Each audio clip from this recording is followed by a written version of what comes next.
हे बघा, या महाराष्ट्रामध्ये झुंडशाही जोमात आहे आणि लोकशाही कोमात आहे।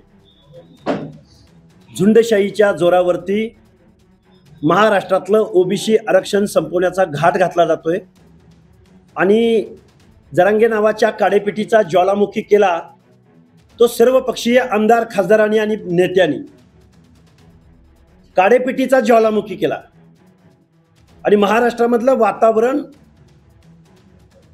दूषित भडागणी काय काय म्हणायचं ते म्हणा, हे जे काम केलंय ते सर्वपक्षीय आमदार खासदार आणि पक्षनेत्यांनी केलेलं आहे। त्यामुळे जरांगेंना मी दोष देत नाही।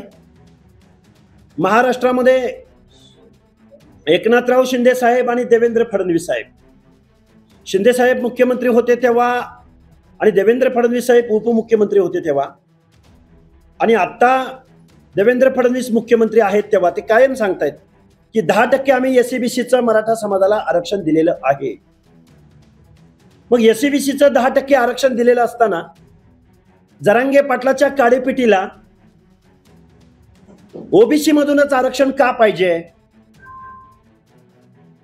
ही बेकायदा मागणी आहे, ओबीसीचं आरक्षण संपवणारी मागणी आहे। ऑलरेडी 58-59 लाख बोगस कुणबींच्या नोंदीद्वारे महाराष्ट्रातलं ओबीसीचं आरक्षण संपलेलं आहे आणि त्याला जबाबदार आहेत ते महाराष्ट्रातले बहुतांश आमदार आणि खासदार आणि वेगवेगळ्या पक्षाचे नेते।